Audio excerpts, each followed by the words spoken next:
Киркомстром достор бүткөндөн кийин эле Новопавловканын башталышында Байтөрдү баарыңыздар билесиздер.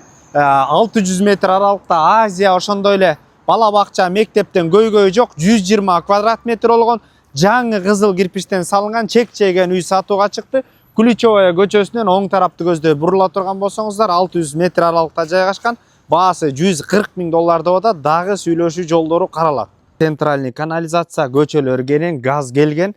Тегерекче ушундай ак болуп, бийик болуп кооздолгон. Анда эмес азыр үйдүн ичин көрсөтөлү. Мына достор, киргенден короо буруч чаткаланган навес, балатлар орун алган, жашылдандыруу.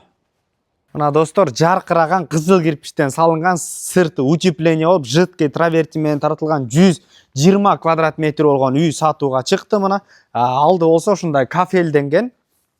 Очоккана, бул жерде чекчейтил очоккана жасалган, жана ошондой эле сырты ушундай жарыктандыруу менен кооздолгон. Терраса, анда эмес азыр үйдүн ичин көрсөтөлү. Достор, кире бериш, потолоктор абдан бийик.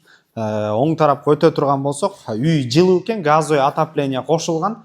Терезелер сапа. Тарапта мастер спальныйдын душу орун алган. Достор, оң тарапка кире турган болсок, бул жак кухня болуп калат. Фартуктар өтө сапаттуу, кухня мебелдер коюп туруп эле кирсеңиздер болот. Оң тарапта газовый отопление полный жылуу экен. Бул жакта жаркыраган телевизорный зона.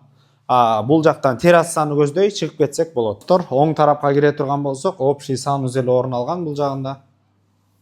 Мындан коридор кенен экен, кененге кирип чыкканга болот. Оң тарапта детский бөлмө жайгашкан. Ошондой эле оң тарапты көздөй кире турган болсок, бул жакта достор экинчи спальня орун алган кыздарыбыз үчүн. Турган болсок, бул жагында достор өзүңүздөр көргөндөй конок бөлмөсү, түздөн түз өз элери менен байланышасыздар. Эсин номери 0702 1094 60 номерлерине байланыша бериңиздер. Базар жок элдер доллар каналдарына катталып достор, Новопавловкадан, Азия жактан үй издеп жүргөн дос туугандар менен бөлүшүп коюңуздар. Ассаламу алейкум, биз кызматтабыз.